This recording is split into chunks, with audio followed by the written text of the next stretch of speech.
پیارے بھائیو، السلام علیکم ورحمۃ اللہ وبرکاتہ۔ آج کا جو درس ہے اس کا عنوان ہے شب معراج کی ایک خوشبو۔ یعنی اللہ کے رسول صلی اللہ علیہ وسلم جب معراج تشریف لے گئے تھے تو آپ صلی اللہ علیہ وسلم کو ایک جگہ سے ایک بڑی عجیب اور بہترین سی خوشبو آئی تھی۔ اس کا قصہ کیا ہے وہ آپ کے سامنے ہم رکھتے ہیں۔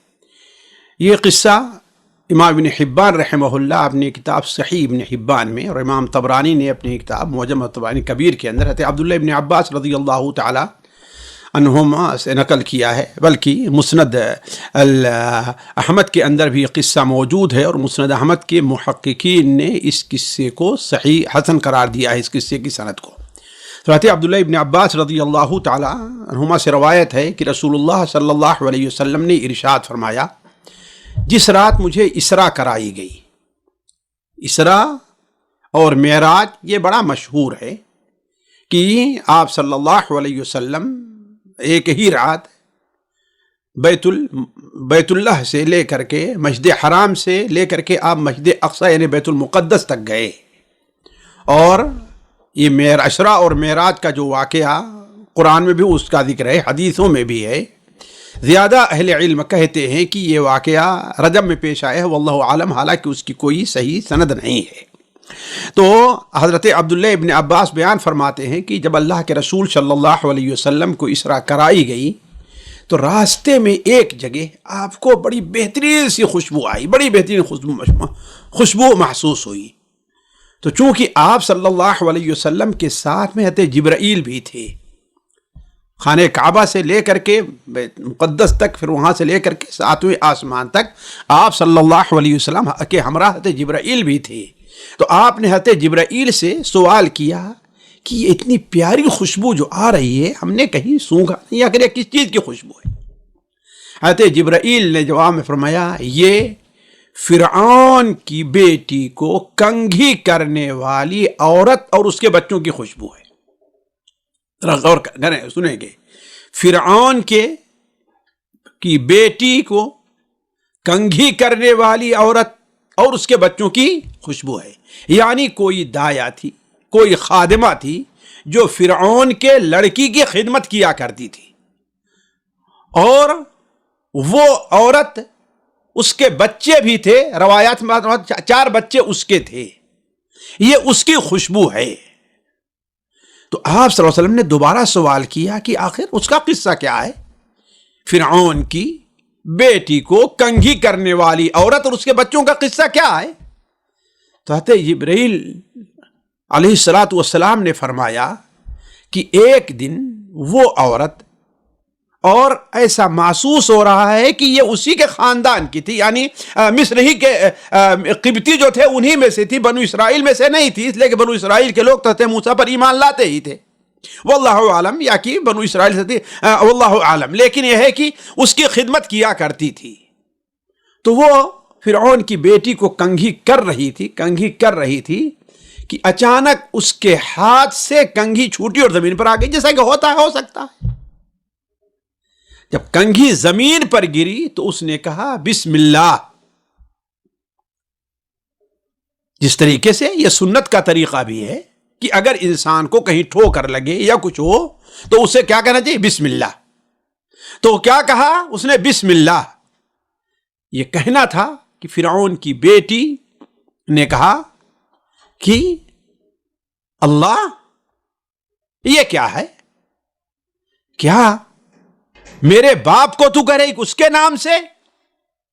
تو اس نے کہا نہیں، میرا، تیرا اور تیرے باپ کا رب اللہ ہے۔ اور بعض روایات میں ہے کہ تیرا، میرا، تیرے باپ کا اور آسمان اور زمین کا رب اللہ ہے۔ اس نے کہا کیا تو میرے باپ کے علاوہ بھی کسی کو اپنا رب مانتی ہے؟ اس نے کہا ہاں۔ تو وہ لڑکی کہتی ہے تب تو میں اپنے ابو سے بتا دوں گی۔ اب اس عورت نے سوچا ہوگا کہ اب بات چھپانے سے تو کوئی فائدہ ہے نہیں، اب میری زبان سے اس کے سامنے نکل گیا ہے، نکل گیا ہے، جیسا کہ حدیث قرآن میں ہے وما آمن لموسیٰ الا ذریۃ من قبل خوف من فرعون. موسیٰ علیہ السلام ایمان لانے والے بہت سے لوگ جو مومن ہوئے تھے تھوڑے سے ایمان لے آئے. کیوں؟ اس لیے کہ فرعون کا خوف تھا. کچھ لوگ مسلمان ہوئے حتیٰ کہ فرعون کی بیوی آسیہ بھی حضرت موسیٰ علیہ السلام سے محبت کرتی، ان پر پہلے ہی ایمان لا چکی تھی، لیکن اپنے ایمان کو فرعون سے چھپائے ہوئے تھی.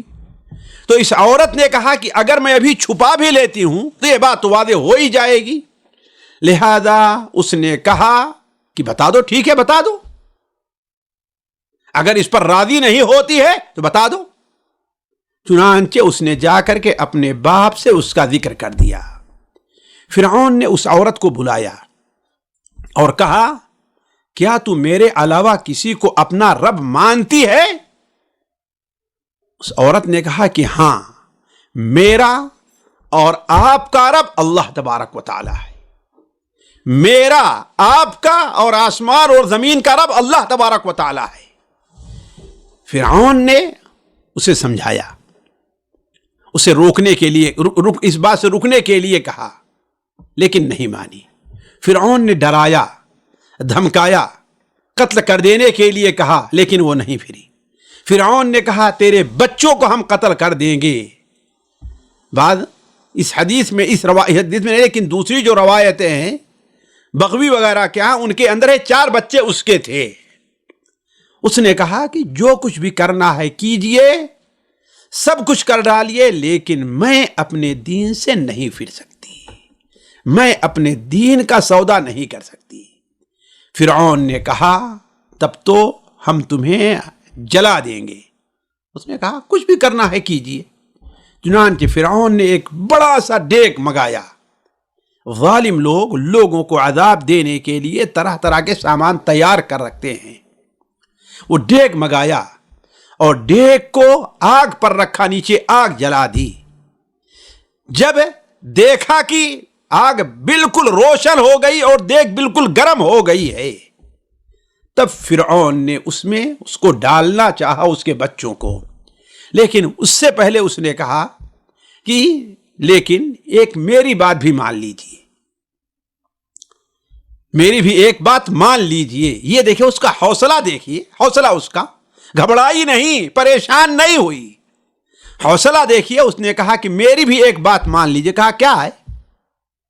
کہا کہ آپ مجھے جلا دیں کوئی بات نہیں، لیکن جلانے کے بعد میری اور میرے بچوں کی ہڈی اور راکھ کو ایک کپڑے میں باندھ کر کے ان کو ایک جگہ پہ دفن کیجئے گا.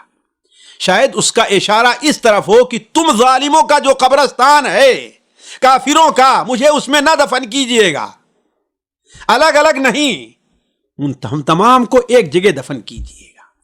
فرعون نے کہا کہ اتنے بات تمہاری مان لیں گے، اس لیے کہ تمہارا حق کی خدمت ہمارے اوپر جو ہے ہم اتنا تو مان ہی لیں گے. چنانچہ جب وہ عورت راضی نہیں ہوئی تو پہلے اس کے ایک بچے کو ڈالا گیا. ساتھیو دیکھیے ماں کی محبت، ماں کے دل میں بچے کی محبت کتنی ہوتی ہے، لیکن وہ جھجکی نہیں. ماں کے سامنے آگ میں تھوڑی دیر کے اندر بچہ جل کر کے راکھ ہو گیا. پھر دوسرے بچے کو ڈالا گیا، بلکہ بعض روایات میں ہے کہ وہ بچے خود ہی آگے بڑھ کر کے، اس لیے کہ وہ جانتے تھے کہ مرنا تو ہے ہی، اب اگر ہم اپنے نہیں کودیں گے تو ہمیں اس میں ڈال دیا ہی جائے گا. چنانچہ 3 بچے اس کے سامنے جل کر کے راکھ ہو گئے. اس کا جو چوتھا بچہ تھا وہ گود میں تھا، دودھ پیتا تھا. اب جب چوتھے بچے کی باری آتی ہے تو ماں پیچھے ہٹی، جھجکی ہے، اس لیے کہ دودھ پیتے بچے کی محبت ماں کے دل میں بہت زیادہ ہوا کرتی، جھجکی.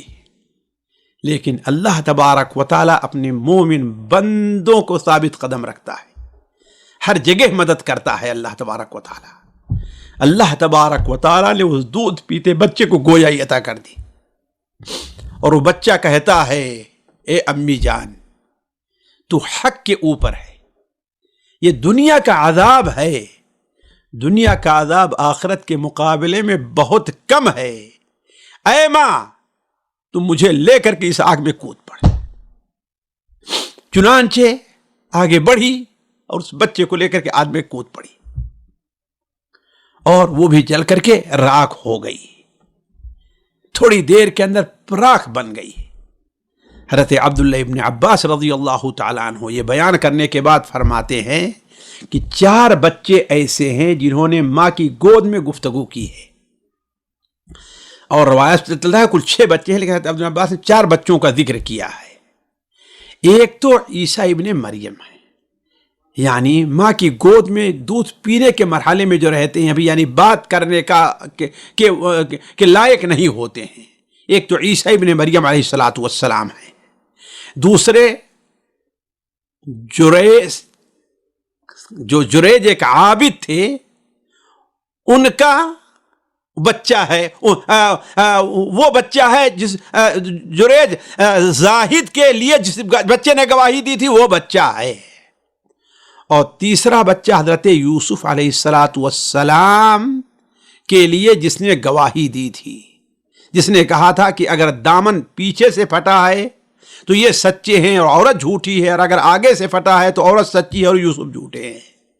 اور چوتھے فرعون کی بیٹی کو کنگھی کرنے والی عورت، ان جو عورت کے بچہ جو ہے، اس کا بچہ جو ہے، ان باقی جو ہے ان کے بھی قصے مستقبل میں آئے گا تو ہم آپ کے سامنے شاید رکھیں، لیکن کہنے کے مطلب عبداللہ ابن عباس رضی اللہ عنہ ان 4 کا ذکر فرمایا ہے۔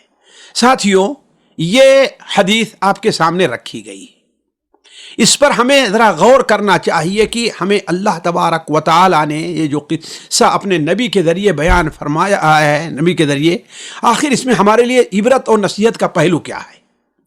سب سے پہلی چیز یہ ہے کہ اللہ کے رسول صلی اللہ علیہ وسلم کو معراج کی شب جو عجائب قدرت کا مشاہدہ کرایا گیا، لِنُرِيَهُ مِنْ آیاتنا، تاکہ ہم آپ کو اپنی آیات تو عجائب قدرت جو دکھانا، ان میں سے ایک یہ بھی تھا۔ یہ بھی ایک عجیب چیز ہے نا کہ یہ خوشبو آ رہی ہے، لاش کہاں ہے کچھ پتا نہیں ہے، 1000 سال پہلے دفن ہوئی ہے، لیکن اس کی خوشبو اللہ کے رسول کو مل رہی۔ دوسرا فائدہ میرے ساتھیوں، اپنے بھائیوں، اپنے دین کے لیے اہل ایمان کی قربانی یہ بہت پرانی ہے، کوئی آج نئی بات نہیں ہے، یہ بہت پرانی ہے، اور یہ اللہ تبارک و تعالی نے ہمارے سامنے اس لیے رکھا ہے کہ ایک مومن کو اس سے سکون قلب حاصل ہوتا، اور مشکل وقت کو وہ خوشی خوشی برداشت کر لیتا ہے۔ تو اہل ایمان نے جو دین کے لیے قربانیاں دی ہیں، دین کے نام پر جو لوگوں کو جلایا جا رہا ہے، دین کے نام پر جو لوگوں کو مارا جا رہا ہے، جو گھر اجاڑا جا رہا ہے، ان کا کوئی نئی بات نہیں ہے، یہ اللہ تبارک و تعالیٰ کی سنت رہی ہے۔ اسی طریقے سے تیسرا فائدہ، ظالم لوگ اہل ایمان کو ان کے دین سے پھیرنے کے لیے ہر قسم کا ظلم روا رکھتے ہیں اور جائز رکھتے ہیں۔ ان کے یہاں دنیا کے ہر آدمی کے لیے انصاف ہے، سوائے مسلمانوں کے، اس کے لیے انصاف نہیں۔ ان کے یہاں دنیا کے ہر مذہب والوں کو اپنے مذہب پر چلنے کی گنجائش ہے، صرف مسلمانوں کو اذان دینے کی اور اپنی مسجد بنانے کی گنجائش ان کے یہاں نہیں ہے۔ ان کے دل میں ہر ایک کے لیے رحمت ہے، حتیٰ کہ ایک کتے اور بلی کے لیے بھی رحمت ہے، لیکن اگر رحمت نہیں ہے تو مسلمانوں اور ان کے نبی کے لیے رحمت نہیں ہے۔ ان کے کورٹ کے اندر ہر ایک کو انصاف ملتا ہے، چاہے جس مذہب کا، جس دھرم کا ماننے والا ہو، دہریہ ہو، سب کوئی بھی ہو، لیکن اگر انصاف نہیں ملتا ہے تو کس کو نہیں ملتا؟ ایک مسلمان کو ملتا نہیں ملتا۔ تو یہ کوئی آج نئی بات نہیں ہے۔ آخر اللہ کے رسول صلی اللہ علیہ وسلم اتنا بڑا امانت دار، اتنا لوگوں پر خرچ کرنے والا، اتنا لوگوں کی خدمت کرنے والا اور کون رہا ہوگا؟ لیکن عرب کے لوگ ان کے دشمن کیوں بنے؟ یہود آپ کے دشمن کیوں بنے؟ صرف اس لیے کہ آپ کلمہ لا الہ الا اللہ منظور کی دعوت دے رہے ہیں۔ تو ہمیں یہ سمجھنا چاہیے کہ یہ جو کچھ ہو رہا ہے یہ ظالموں کی آج کوئی نئی بات نہیں ہے۔ نئے اور پرانے ظالم ہمیشہ مسلمانوں کے لیے اس زمین کو تنگ کرتے رہے ہیں۔ اسی طریقے سے دین کی اور ایمان کی جب لذت کسی کو مل جاتی ہے تو اس کے سامنے دنیا کی کوئی چیز رکاوٹ نہیں بنتی، بلکہ ساتھیوں دنیا کا بڑے سے بڑا عذاب بھی ان کے سامنے ہیچ ہو جاتا ہے۔ مجھے یاد آیا کہ حضرت بلال رضی اللہ تعالیٰ عنہ کے بارے میں ہم نے کہیں پڑھا ہے۔ حضرت بلال کو کیسی اذیت اور تکلیف دی جاتی تھی، ذرا دیکھیں کتنی تکلیف دی جاتی تھی، آپ لوگ سمجھ سکتے ہیں۔ اس کو سن کر کے ہماری آپ کی روح کانپ جاتی ہے۔ اس لیے جب ان سے پوچھا گیا کسی نے، بعد میں جب مدینہ منورہ آئے، آخر آپ ایک غلام ہوتے ہوئے اتنی بڑی اذیتیں اور تکلیفیں کیسے برداشت کر لیے؟ حضرت بلال نے کیا کہا کہ ایمان کی حلاوت اور یہ دنیا کا عذاب جب دونوں ٹکرائے ہیں تو ایمان کی حلاوت اس کے اوپر غالب آ گئی، اس لیے ہم نے بڑی خوشی سے اس کو برداشت کر لیا ہے۔ تو اس عورت کو دیکھیں، اسے ایمان کی لذت جو حاصل تھی، ایمان کی جو دولت، ایمان کی چاشنی جو اس کو ملی ہوئی تھی، اسے یہ نہیں کہ پکڑ کر کے آگ میں پھینکا جا رہا ہے، نہیں، اس نے خود ہی اپنے بچے کو لیا اور آگ میں جا کر کے کود پڑی۔ اسے اپنے بچوں کے جلنے پر جو ایک ماں کو اذیت پہنچ سکتی ہے، اللہ کی قسم اپنے بچے کی ایک انگلی کو جلتے ہوئی ماں نہیں دیکھ سکتی، جائے کہ پورا بچہ آگ میں کود پڑے۔ یہ وجہ کیا ہے؟ اس لیے کہ وہ یہ دیکھ رہی تھی اس کے عوض ہمیں جو کچھ آخرت میں ملنے والا ہے وہ بہت زیادہ ہے۔ آج ایک شخص اپنے بچے کو امتحان میں کامیاب ہونے کے لیے مارتا ہے کہ نہیں مارتا ہے؟ حالانکہ مارتا ہے تو گویا اپنے جسم کے اوپر وہ چھڑی چلا رہا ہے، لیکن مارتا کیوں ہے؟ اس لیے کہ ہمارے بچے کا مستقبل اسی میں۔ تو یہ چیز جب عثمان نے سوچ لیا کہ یہ جو آگ میں جل جائے گا اس کے بعد ہمیں اللہ کتنا کچھ دینے والا ہے۔ علی کل حال، پانچواں فائدہ، والدہ کے دل میں سب سے زیادہ محبت اس کے دودھ پیتے بچے کی ہوتی ہے۔ بڑے بچے بھی ہیں، دودھ پیتے بچے کی جو محبت ہوتی ہے، بلکہ جو بچہ جتنا کمزور رہا کرتا ہے، جو بچہ جتنا مجبور رہا کرتا ہے، اللہ کی قسم ایک بچہ ہاتھ پیر سے چلنے پھرنے پکڑنے سے مجبور ہو، لیکن ماں کبھی بھی نہیں چاہے گی کہ وہ مرے، چاہے کہ میرے سامنے ہو رہے۔ اسی لیے قیامت کی ہولناکیاں بیان کرتے ہوئے اللہ تعالیٰ نے بیان فرمایا ہے کہ اس دن دودھ پلانے والی اپنے بچے سے غافل ہو جائے گی، اسے بھی چھوڑ دو گی۔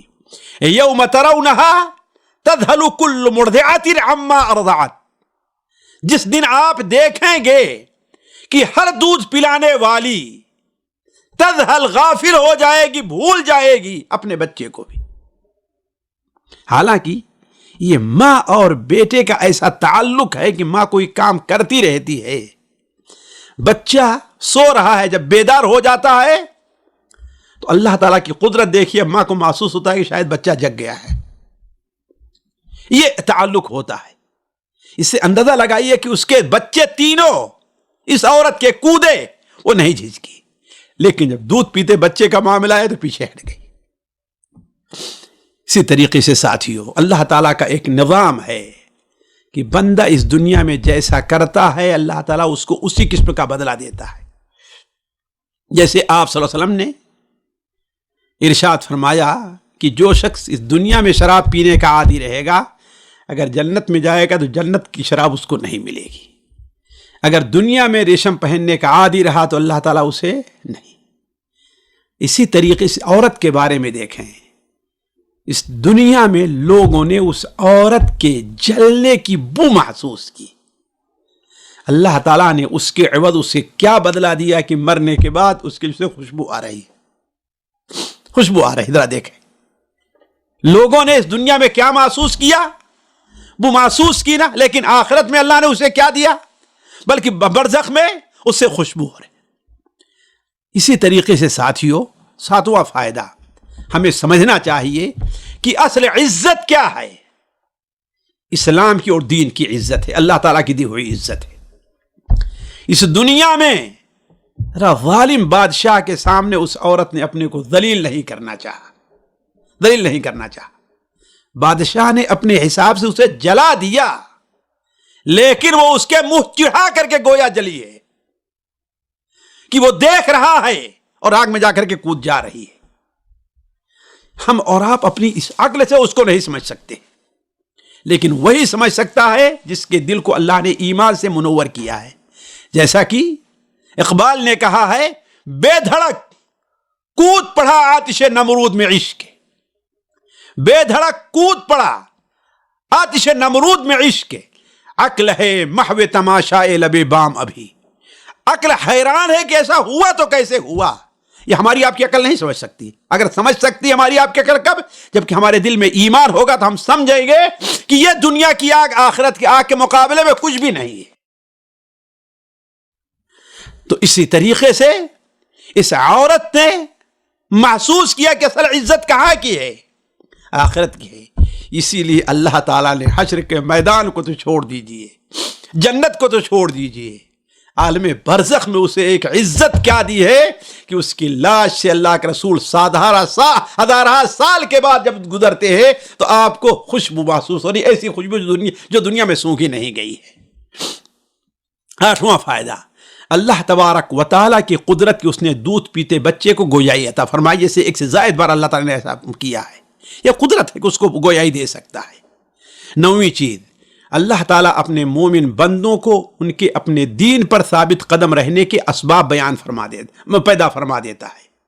دیکھیے یہ عورت جھجکی, لیکن اللہ تعالیٰ نے اسے ثابت قدم رکھا. کیوں؟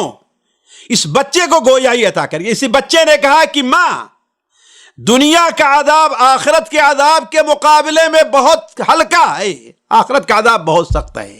یہ بات کہنا تھا کہ ماں آگ میں کود پڑتی. تو اللہ تعالیٰ اپنے مومن بندوں کی مدد کرتا ہے, اور یہ مدد ہے کہ دین پر اس کا انتقال ہو. چھٹا فائدہ ساتھیوں, اچھی طریقے سے سمجھنا چاہیے کہ دنیا کا عذاب آخرت کے عذاب کے مقابلے میں بہت ہلکا ہے. اسی لیے ہمیں اور آپ کو دنیا کی پریشانی, دنیا میں بھوکے رہنا, دنیا میں فقیر رہنا, دنیا میں مجبور رہنا قبول کر لینا چاہیے, لیکن روزی کے لیے ناجائز ذریعہ استعمال نہیں کرنا چاہیے. نہیں, ہم یہ دیکھتے ہیں کہ آج فجر کے لیے اٹھنا خاص طور پر ٹھنڈے علاقوں میں بڑا مشکل ہے. دیر تک ہم جاگتے ہیں, کام کرتے ہیں, نیند کو قربان کرنا بڑا مشکل ہے. لیکن یہ جو ہمیں تکلیف ہو رہی آخرت کے مقابلے اس کی وجہ ہمیں تکلیف ہوگی اس سے بہت ہلکا. آخری چیز, آخرت کے لیے کیا چیز مفید ہے, اس کا مطالبہ کسی ظالم سے کیا جا سکتا ہے. اس عورت نے مطالبہ کیا اور ظالم نے اسے قبول کیا. اللہ تعالیٰ سے دعا ہے کہ اللہ تعالیٰ ہمیں اور آپ کو اپنے دین پر ثابت قدمی عطا فرمائے. اللہ تبارک و تعالیٰ ہمارا اور آپ کا خاتمہ بالخیر کرے. اللہ تعالیٰ ہمیں اور آپ کو اپنے فضل سے, اپنی رحمتوں سے اپنے دین کے اوپر ثابت قدم رہنے, اس کے مطابق عمل کرنے کی توفیق عطا فرمائے. والسلام علیکم ورحمۃ اللہ وبرکاتہ.